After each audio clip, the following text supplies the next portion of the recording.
In this video, we're going to provide an overview of the waveform and spectrogram displays, as the ability to understand and interpret and control these displays is absolutely crucial in using iZotope RX5 really effectively. So here we have a sweep tone, and again, we can view it as a waveform. And so we can zoom in and we can see here the very low frequencies, and we zoom back out. And for instance, we could put the cursor there. As we zoom in, you can see there we've got the waveform again, this time at a much higher frequency. And if we now go back, zoom all the way back out, and we go across to the spectrogram, again, we can see the frequency rising up. So let's just take a listen to that, just so that you understand what you are seeing and hearing.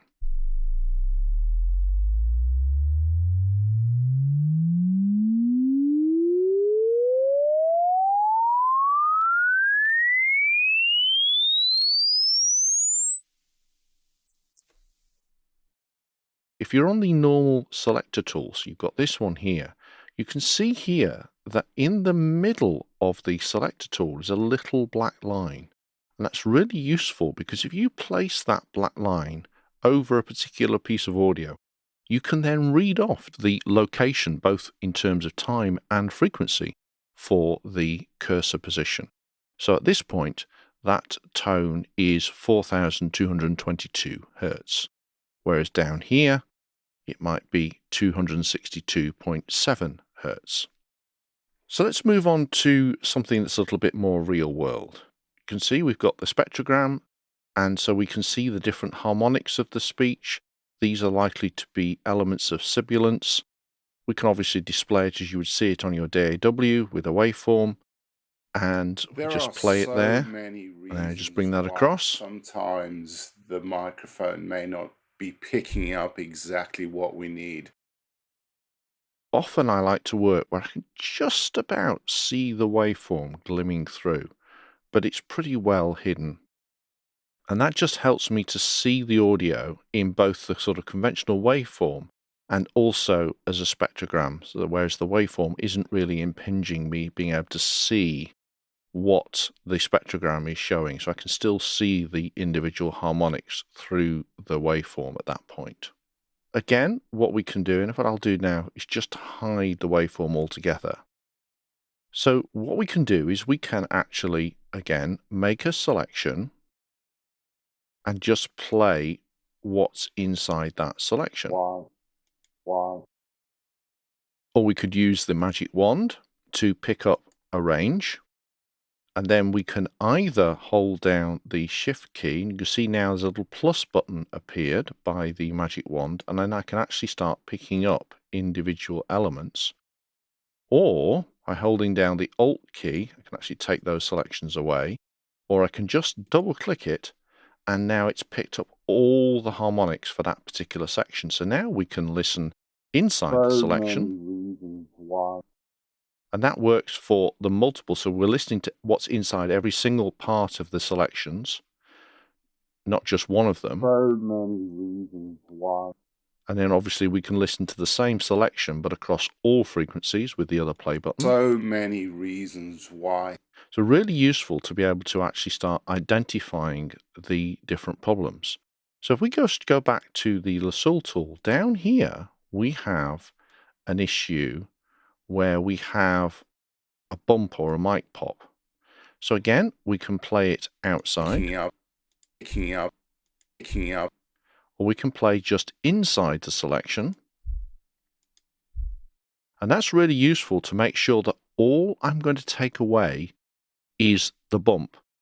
So what I'm doing here is I'm listening to make sure that there aren't any key speech elements inside this selection, so that if I were to take this element away with one of the tools that we'll be looking at later in the series, then I'm not going to take away wanted audio. So that's just the bump. Now moving on to this particular example, again, it starts to help you see where the brighter the color, all the way up to white, and we can see the graduations here.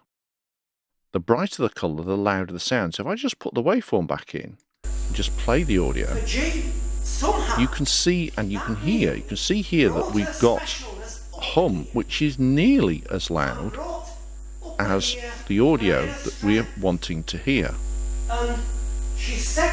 And on the spectrogram, we can see that a lot of that is a low frequency hum, not surprisingly for here in the UK, 50 Hertz. There's certainly no second harmonic at 100.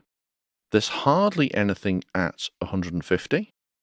There's no fourth harmonic. The first harmonic of any significance is actually the fifth harmonic at 250 Hertz. And then we're going on all the way up. And again, you can see the speech harmonics. But we've also got some issues up here around 7.5K and 15K, which I suspect were a side effect of the mini-disc machine that was used to record this particular example. But again, you can see that basically above 16K, there is absolutely nothing, because that was obviously recorded at 32K sample rate with a 16K cutoff filter, and so we get nothing above 16K at all. And so we could choose to use the frequency selection to actually highlight that whole section. We can use a range of the tools that we'll be looking at later on to deal with these sort of hum and buzz problems. Now, if we move on to this particular example, what we have here, let me just play it for you. So I'm here at a bike rack, and this is going to demonstrate the attenuate example whereby we can get rid of unwanted sudden sounds, such as that of the bike bell. So we can again see and hear different elements. So this sort of fuzzy stuff underneath all around here, that's the ambience, because obviously it was recorded outside. Then we've got the speech, and we can see all the different harmonic elements of each of the words. And of course, the key thing to remember here is, yeah, we've got the fundamental, that's the tone, the pitch of the speech, and obviously speech still has pitch to it, even if we're not singing. And then the combination of harmonics is what will produce the tone, the different styles of voices. And so one person may be speaking or even singing at the same pitch, but their voice sounds different. And what makes the sound of the voice different is the different proportions of all these different harmonics. So we've got the bike bell here. So what we can do is we can use the magic wand tool, and we can pick up that first bell, the first fundamental frequency. And so what I could do is to use the shift key and pick up that one and pick up that one. And now if we play inside the selection, all we have is the bell. And again, we can use tools that I'll be showing you throughout this series to help us deal with that bike bell and be able to make it inaudible in the recording. Now, the next thing I want to show you is the settings for the spectrogram. So what we can do is we can right-click on the spectrogram and go down and view spectrogram settings, or we can use a shortcut which is displayed here. Just view spectrogram settings. And I'm going to take you through some of the key settings that are in this window. So the first one I want to show you is the type. Now, the default that Isotope have is the auto adjustable STFT, which is short for short time Fourier transform. And basically, that's a posh name for all the maths and calculations that need to take place to turn the audio that we're hearing into this visual display. And so the default one is auto adjustable STFT, but there are two other settings that I want to highlight here. The second one is multi-resolution. So again, you can see now I've selected it, the display has changed very slightly. Now what multi-resolution does is it gives more resolution to the low frequencies, so it's more frequency resolution to the low frequencies, whereas it gives better resolution in the time domain for higher frequencies. That in essence mimics the way that we hear, so it's a very useful one in that respect. And then finally, we've got adaptively sparse. Now, adaptively sparse, you'll notice as we go through, it's as if we focus the camera. The display is much sharper. If I just go back to the default one, it's almost as if we're slightly out of focus. Everything is a bit fuzzy and a bit soft. And as soon as we go to adaptively sparse, it's as if we focused the lens and everything's much more crystal clear. The issue here is that adaptively sparse gives us a lot more detail, but it takes longer to process. It's using a lot more processing power. So every time you do something, it takes a little while to calculate and to redraw the spectrogram. And so for most of the time, I tend to use the default setting and then only change that over if I need to. Another option within the spectrogram settings that I want to highlight is the frequency range. And we can go from linear, where basically now on the display, everything below 1K is just this bottom little section of the display. And then we've got a lot more of the display highlighting everything from 1K all the way up to sort of 22, 24K. So if you're working with very high frequency issues, you can change the frequency scale to give you a lot more definition in the very high frequencies. Log is kind of a sort of mid-ground, so you can see that the 1K is not quite in the middle of the display. So we've sort of got an equal amount of the display showing the lower frequencies and the higher frequencies if we treat sort of 1K as the sort of middle. And then we've got this extended log, which is the one that I use when I'm dealing with very low frequency issues. So if we have a look at that mic pop example, for instance, by having the display on extended log rather than linear, so if I'm on linear, there is the bump right down, it's hardly showing at all. Whereas if I go to log, yeah, we can start to see it. But extended log gives me a lot of detail in the low frequencies. So you can use the different frequency scales, and you don't have to go into the spectrogram settings to access them. If you right-click on the y-axis for the frequency, then you can change the scale from here.